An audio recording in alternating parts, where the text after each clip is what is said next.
Здравствуйте, уважаемые телезрители. Программа «Мордовский блок новостей «Эхо Мордовии». Осенние новости из жизни нашей республики прокомментирует Фаина Юрьевна Макарова, член Совета непарламентских политических партий при Госсобрании Республики Мордовия, замгендиректора депозитарной компании «Депозит». У нас Петр Николаевич Толтаев по-прежнему впереди со своим девизом. Пока мы будем безучастными, мало что изменится. Первая новость. Осенью Владимир Ильич Волков встречался с руководителями местных IT-компаний. И одному из них сказал, что мы постараемся превратить Саранск в столицу киберспорта. У нас для этого есть и аэропорты, дороги и так далее. Здесь откроем центральные офисы кибертурниров. Как вам кажется, получится у него? Ну, флаг в руки, пусть, если у него есть такие возможности, открывает, и пусть получится. Мы не против будем, если получится.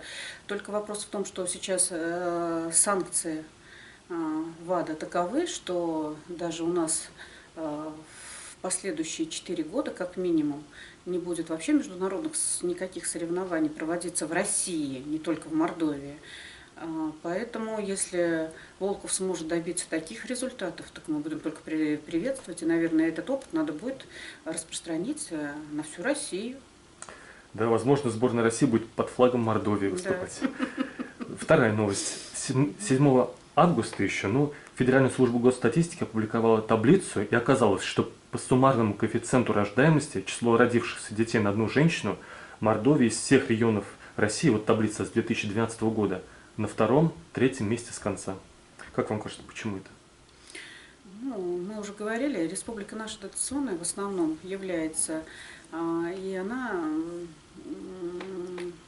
одна из самых, наверное, депрессионных, я так считаю, какие бы у нас реляции ни звучали, в плане того, что в Мордовии все у нас цветет и колосится, но по факту ситуация такова, что промышленность вся скукожена, как мы уже говорили, можно, если выразиться таким словом. Сельское хозяйство тоже на грани, так будем говорить, только дотационного финансирования, возможно существования данной отрасли.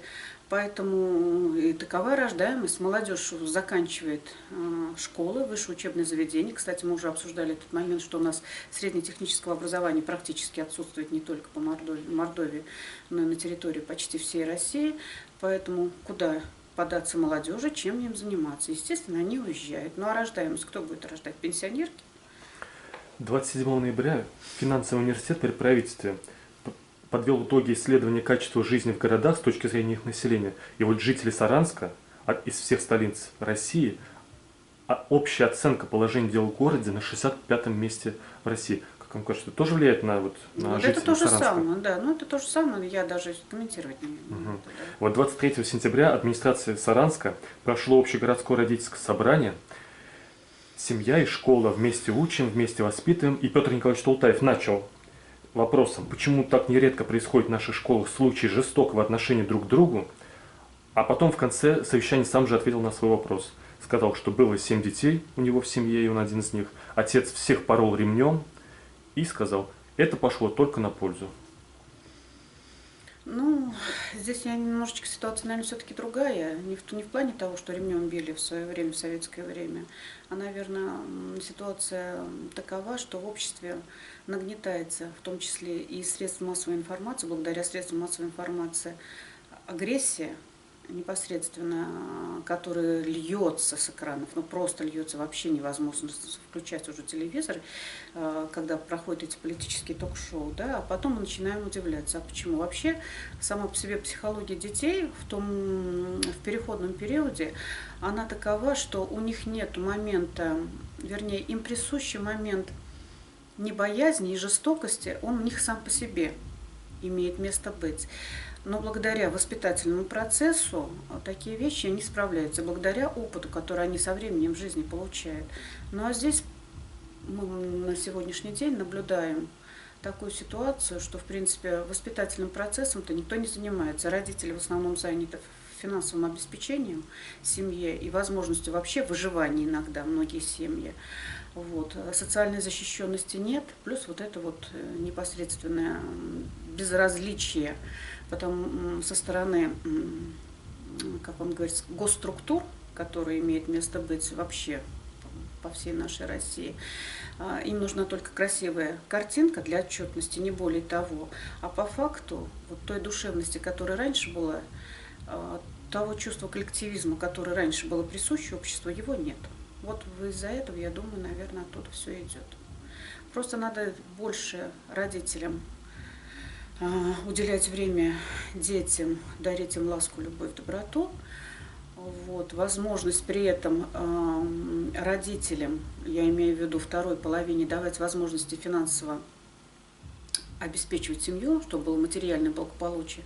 И тогда, наверное, да, убрать вот этот вот элемент о том, что мы самая великодержавная страна, при том, что уровень нашего развития промышленности, сельского хозяйства и других отраслей наших народного хозяйства на самом чуть ли нижайшем уровне. Мы уже, наверное, в страны третьего мира перешли в разряд этих стран мира, в самый конец, наверное, уже начинаем продвигаться.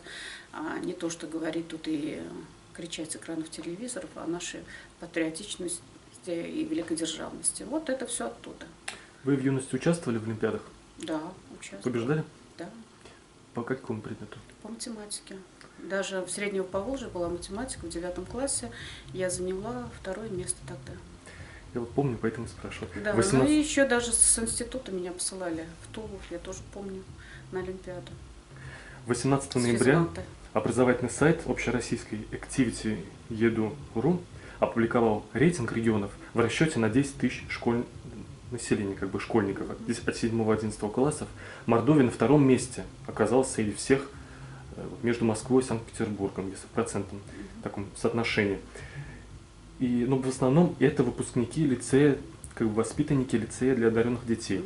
По итогам 2018 года Мордовия вошла в 30 лучших субъектов по качеству образования, а 27 августа на образовательном форуме Владимир Дмитриевич Волков поставил задачу Мордовии войти в 10 лучших региональных образовательных систем России. Как вам кажется, получится у нас? Может получиться, потому что детки все-таки у нас умные.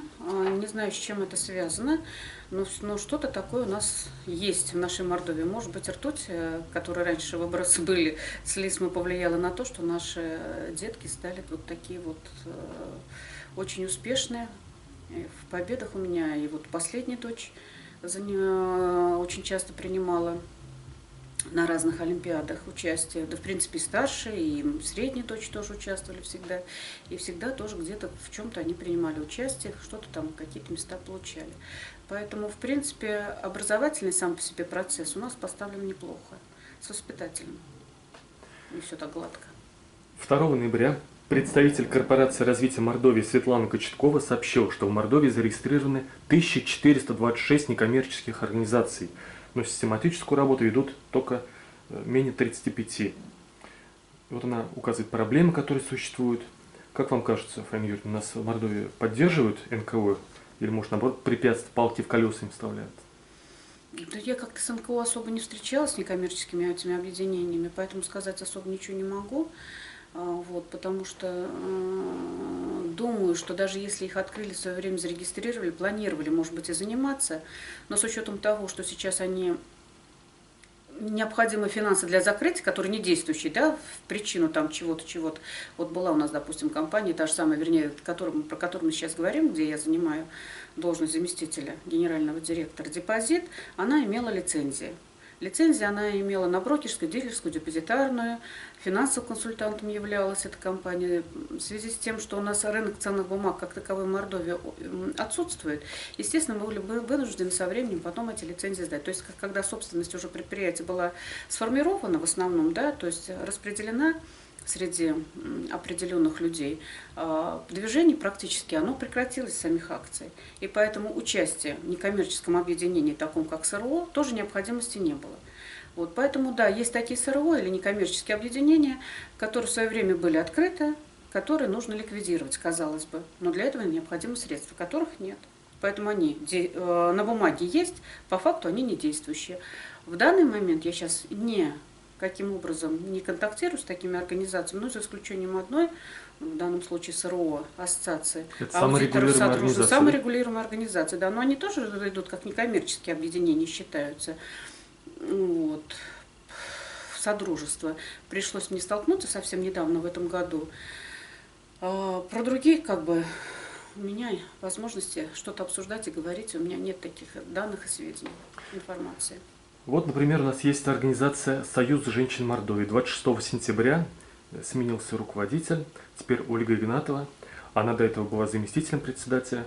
30 лет работает директором Центра детского творчества, член партии «Единая Россия», депутат Совета депутатов Саранска. Как вам кажется, у нас женщин не ущемляют в Мордовии? Вообще, как баланс полов выстроен? Что можете сказать об этом?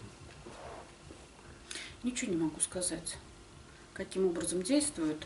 В управлении у нас женщины присутствуют, около Волкова, Латванова находится в данный момент. Поэтому говорить о том, ущемление происходит или не происходит, не могу сказать. Вообще, вот мы когда на фирме работали, у нас, когда фирма была действующей, вопрос ставился о профессионализме, об ответственности работника, но не о том, какого он пола. А поэтому, как вообще в республике, в государственных структурах, не могу ничего на эту тему ответить, потому что в последнее время как-то контактов у меня особо нет. Поговорим о межнациональных отношениях. 20 сентября в Центральной соборной мечети Ааль-Мансур, город Саранска, собрание прихожан прошло, избрали еще одного имама мечети Ибрагима Асаинова, и в тот же день сменился руководитель национальной культурной автономии татар Республики Мордовия Якташлар. Вместо Рафаиля Аширова избрали Шамиля Давыдова. И Волков 22 сентября встречался с зампредом правительства Татарстана. А 23-25 октября прошел 7-й съезд межрегиональной общественной организации мордовского, макшанского, рязанского народа. 369 делегатов, 73 наблюдателей, 33 субъектов. Как вам кажется, у нас выстроены эти отношения в республике? Ну, с учетом того, что, наверное, сейчас вот в свое время у нас непосредственно за национальную политику отвечал Чушкин Анатолий Михайлович, фактически его действиями была, в общем-то, наверное, какая-то благая цель поставлена поначалу, в связи с тем, что у нас же, в частности, я буду говорить, наверное, о татарах большей частью, поскольку я сама имею национальность татарка, вот, хотя, в принципе, не участвую особо ни в каких там организациях татарских, но тем не менее, как бы немножечко информацию на эту тему имею. Вот. Были татары, одни, которые находились под юрисдикцией, так если можно выразиться, московской общины и общины Уфы. И они между собой конфликтовали. И вот была якобы благая цель, возможность ввести третий муфтият, то есть у нас было раньше 2 муфтията в Республике Мордовия, ввести третий муфтият, который в данном случае как бы объединит между собой эти 2 муфтията под одно крыло.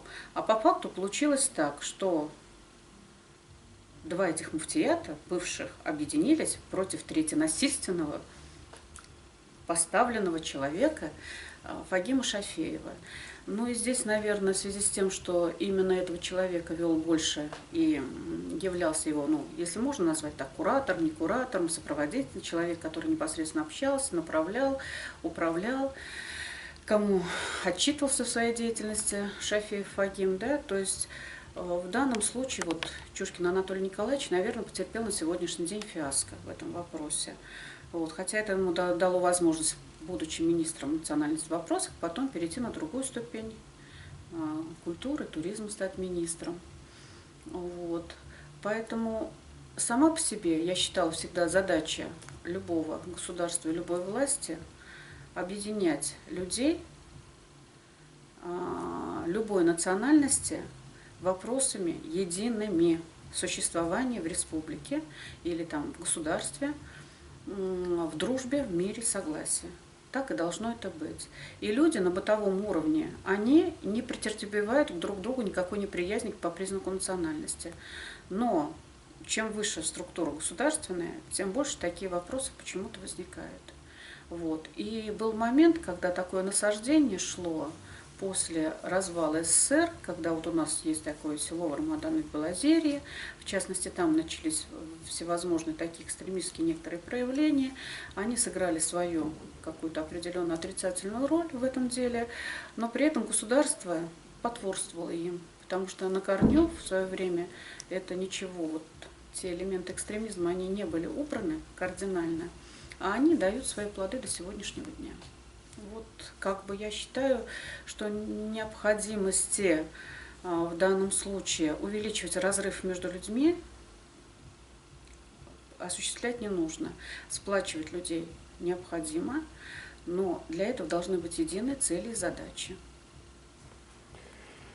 Да, вот не могу помолчать, потому что бывает, что спецслужбы искусственно внедряют провокаторов в какие-то сферы и, оправдывая себя, видимо, перед руководством тем, что мы своих людей продвигаем, контролируем. Так, а на самом деле этими провокаторами, наоборот, в более экстремистское русло направляются все общественные организации, а потом эти вот ведомства, они оправдывают свое существование тем, что, видите, какая деятельность. Так вы сами своими провокаторами обостряете ситуацию. Конечно, И да.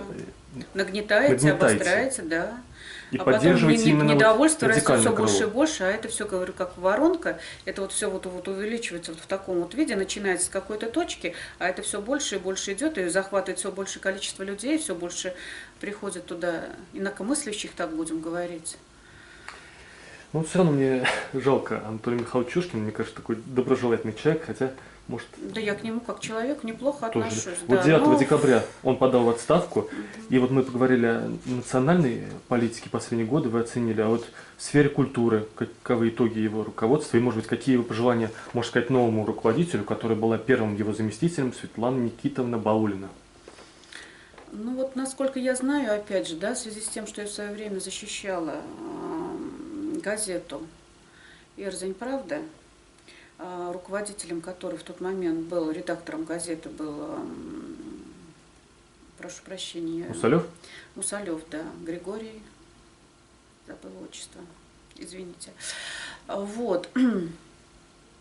То, что даже вот в этом небольшом сообществе одной национальности, эрзян, были искусственно поставлены преграды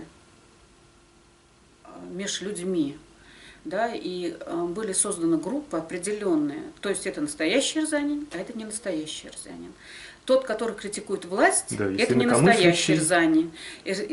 Да. А вот тот, кто власть поддерживающий, вот это вот настоящий эрзянин. Да? Но это опять же, все это вот искусственные вот эти построения, они вылились в что? В то, что в конечном итоге разобщенность между людьми возникает. И разобщенность проводит вот эту линию раздела, проводит между людьми обычными.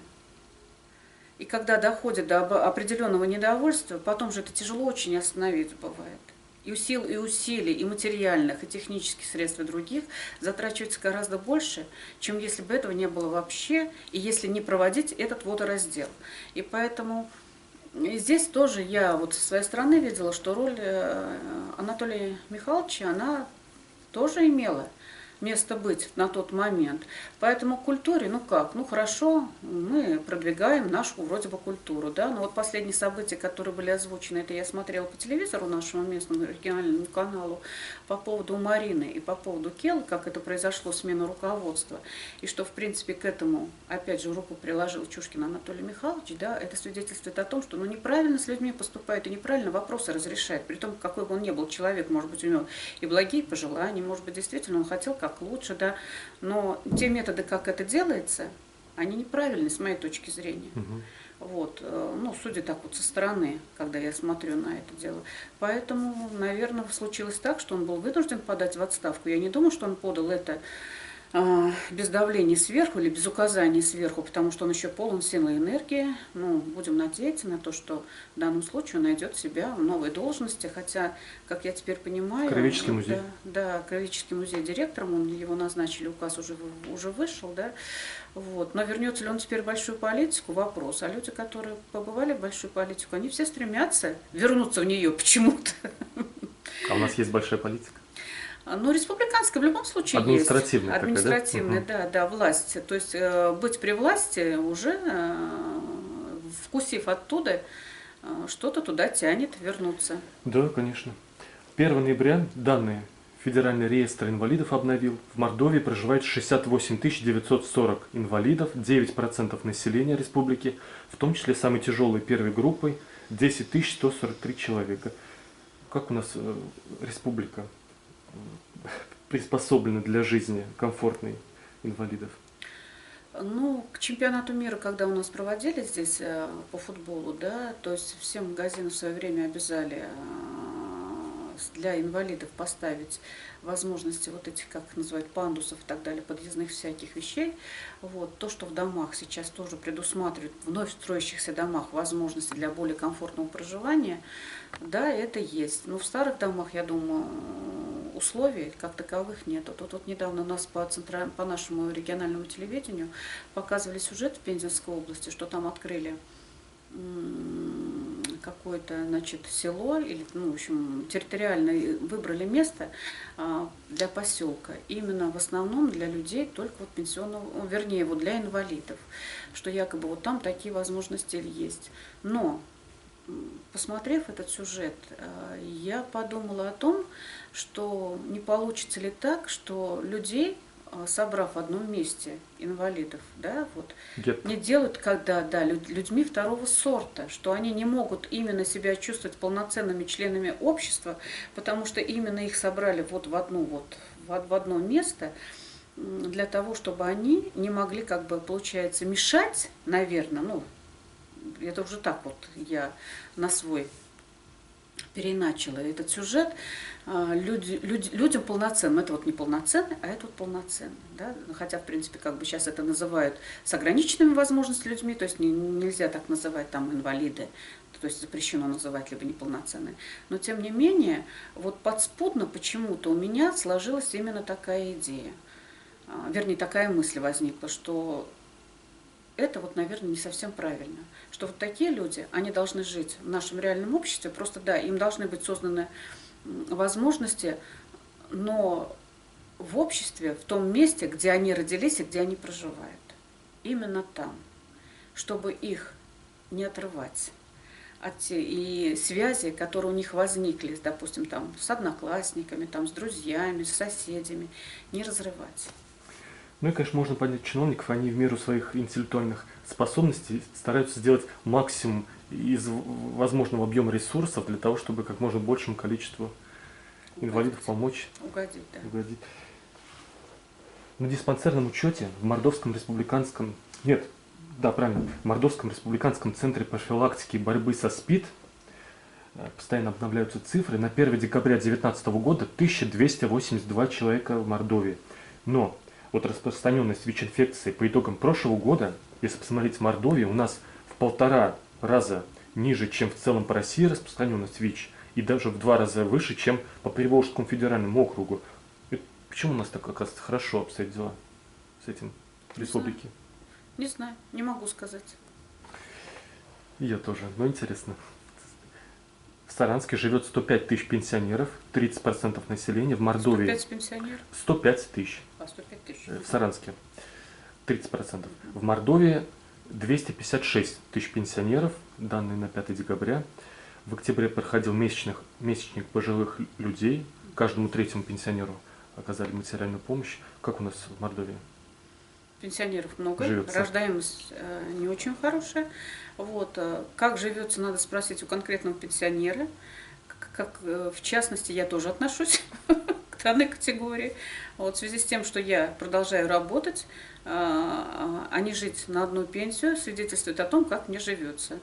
Значит, денег, пенсия, хотя, в принципе, она у меня как по начислению не очень такая, как вам сказать, маленькая, но тем не менее, не хватает ее для нормального проживания, потому что квартира, телефон, другие какие-то услуги, они максимально поглощают всю эту пенсию. Средств для того, чтобы возможность питаться, одеться, там, получить какие-то другие услуги, типа культурные, там, либо спортивные, либо там еще какие-либо, у них уже этого уже недостаточно. А хочется жить и продолжать полноценной, полнокровной жизнью члена общества. 2 октября было десантирование в Псковской области, и срочник из Мордовии, из села Дубенки, за 12 секунд, в общем, парашют не раскрылся, разбился. Александр Рыбалка. И самолет летит 340 км в час, сотни десантников выпрыгивают, и вот наш земляк 20 ноября со сборного пункта военного комиссариата Мордовии в Рузаевке отправились в осеннюю кампанию призывную 700 новобранцев полгода назад в весеннюю кампанию 1006 человек на срочную службу, 20% с высшим образованием. Вот еще раз, это проблема. Стоит ли принудительно людей заставлять работать охранником государства, является... Ну, мы И в эту целом- тему уже не раз обсуждали Да. с тобой, поэтому как бы я не вижу необходимости муссировать, продолжать ее, значит, разжевывать. Уже было все сказано. Я за контрактную армию, для того, чтобы люди шли осознанно выполнять взятые на себя функции, но и достойно получали за нее и знали, что в данном случае, выполняя за пределами России или даже на территории России, они могут подвергнуться определенным испытаниям жизненным в плане инвалидности или даже возможность лишения жизни. Но для этого должна быть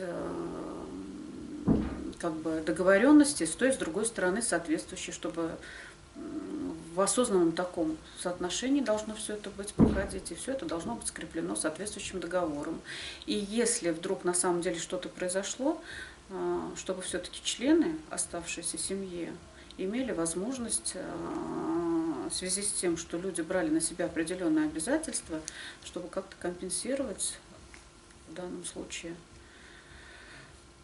отсутствие потом своего члена семьи, который, в принципе, оказывает услуги именно государству, раз государство его призывает на эту службу.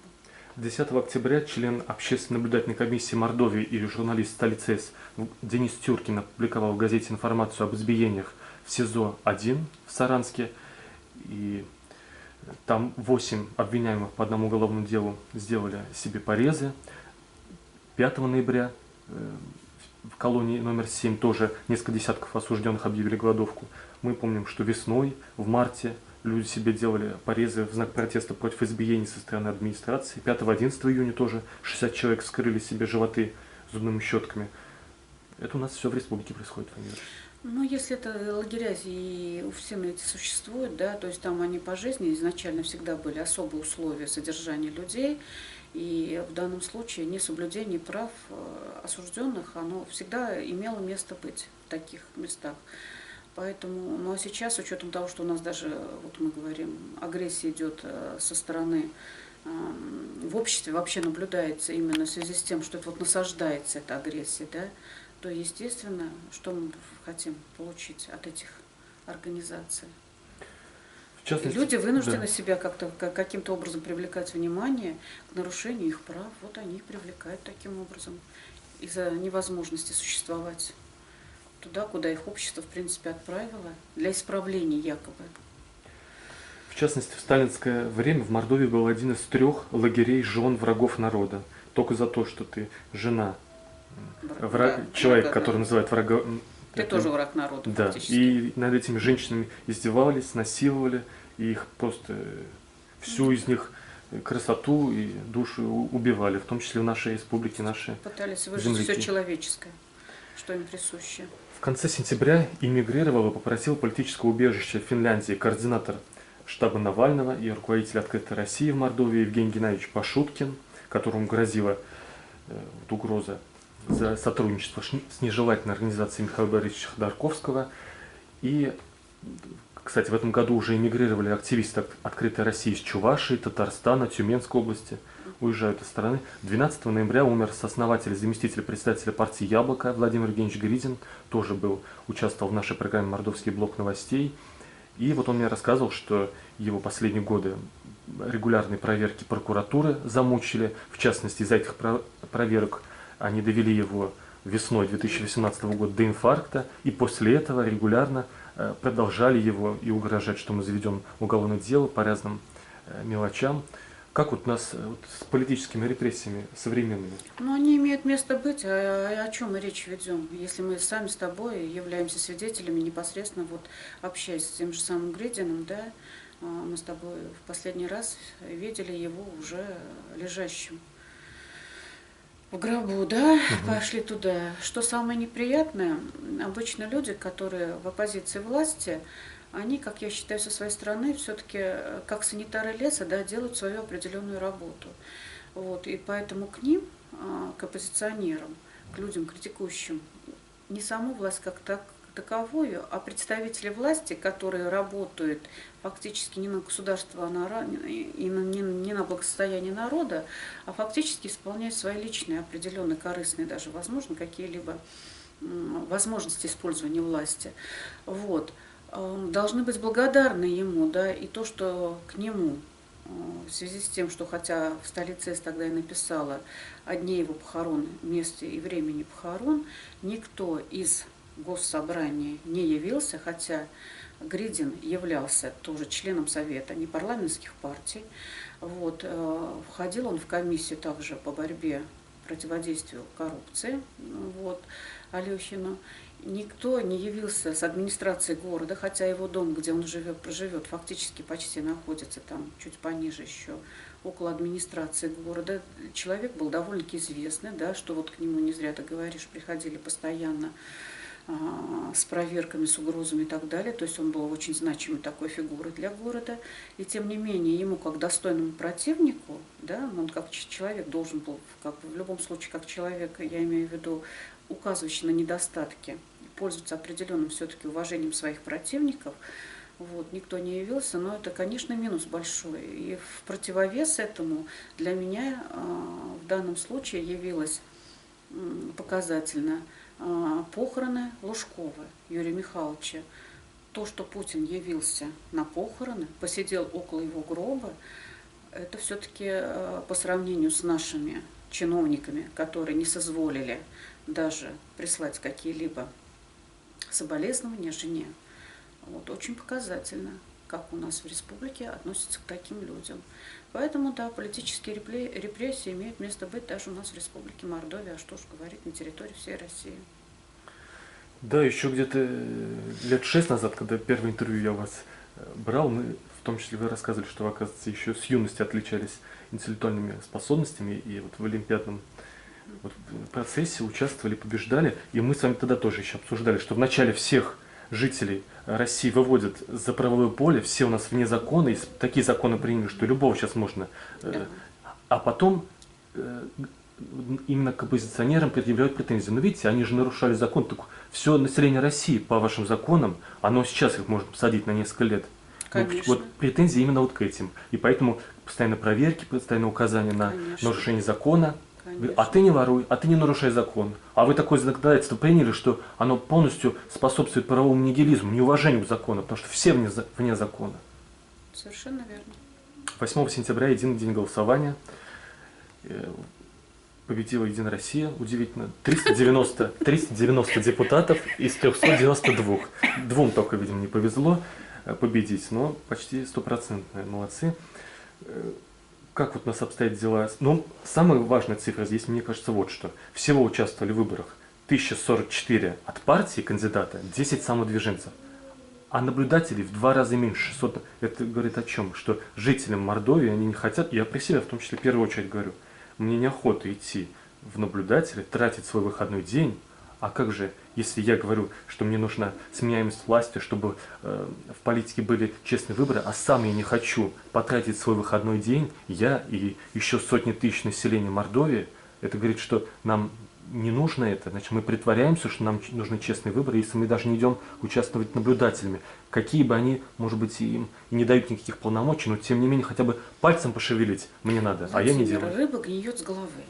Если у нас верхи не заинтересованы, то, естественно, низы, это вот как круг расходящийся, все больше и больше не заинтересованы. Если бы власть стоящие, у самой власти в верхах были заинтересованы в честных выборах, то, естественно, это бы дошло до народа, и они также были бы за честные выборы.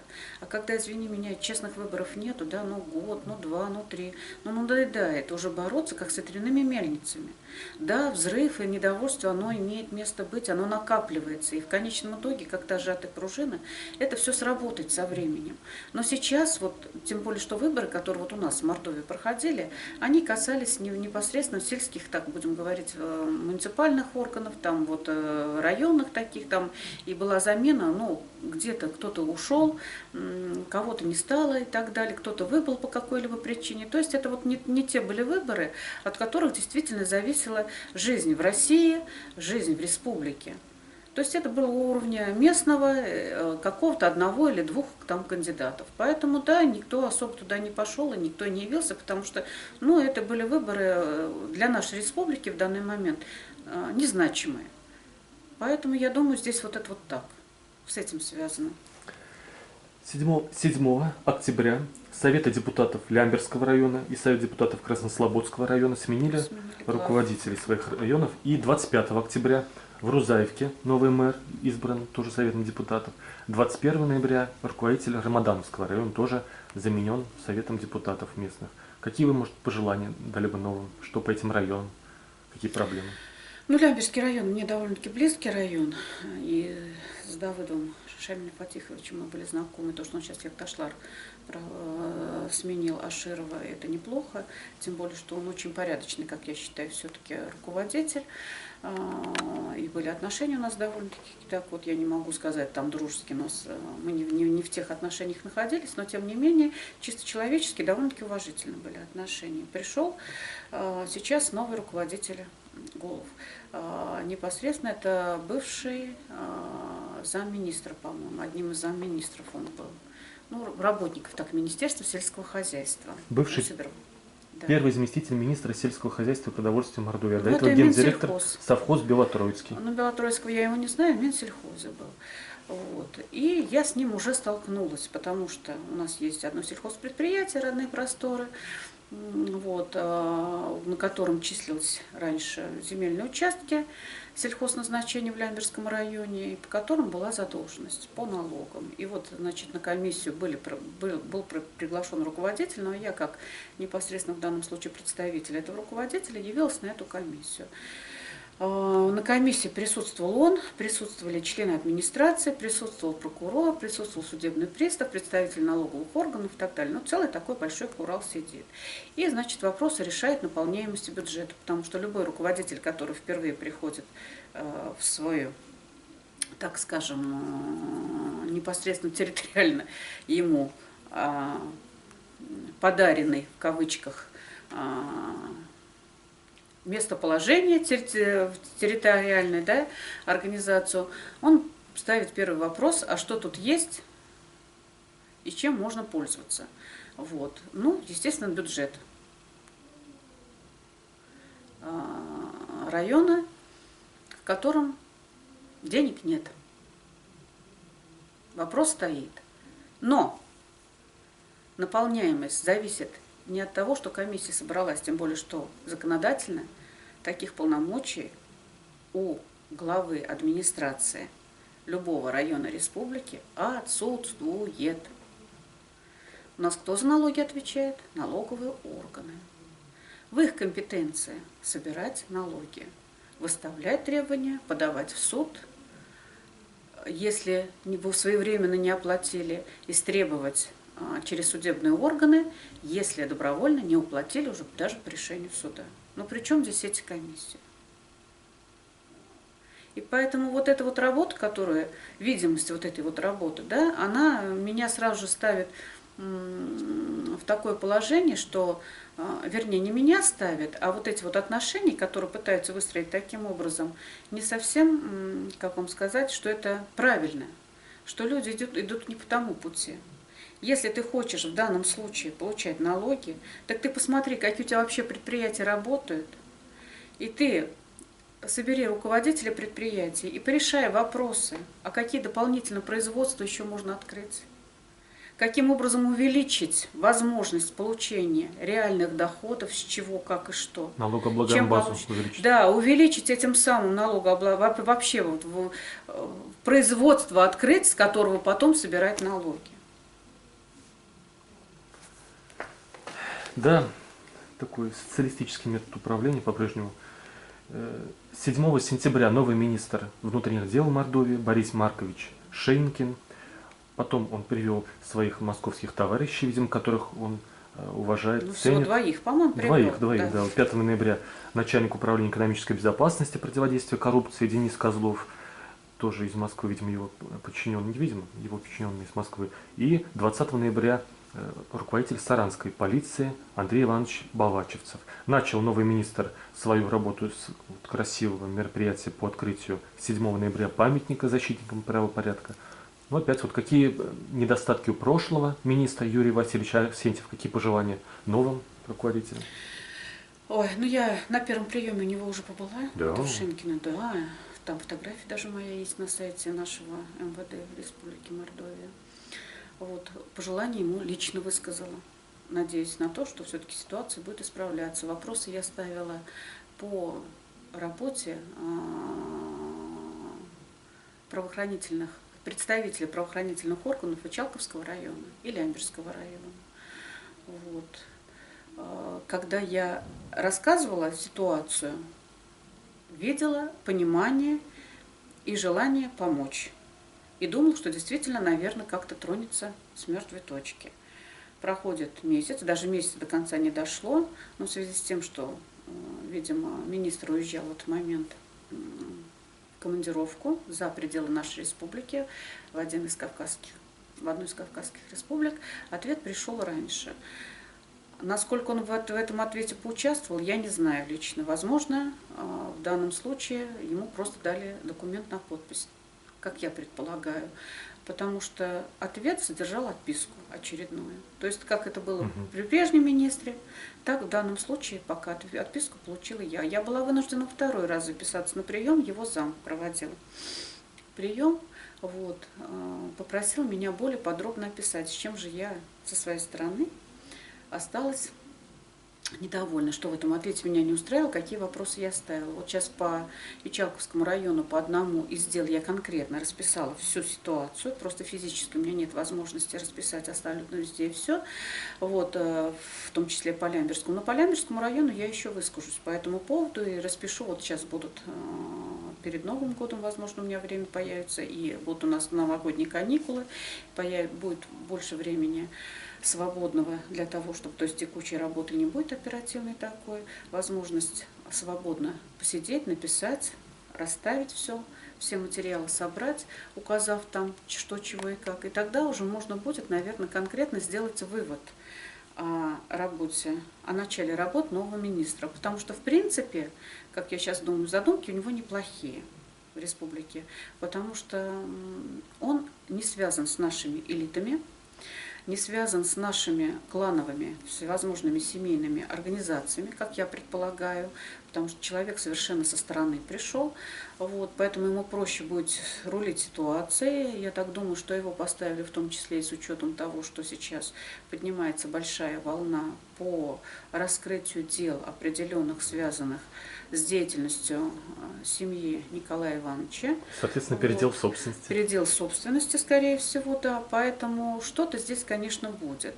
Но коснется ли это вот лично наших проблем, которые у меня есть, возникли, да, вот в этих двух районах нашей Республики Мордовия, сказать пока ничего не могу. Хотя вот в Лямберском районе, в том числе, это связано непосредственно с ООО «Нива», с аффилированной структурой, именно которая находилась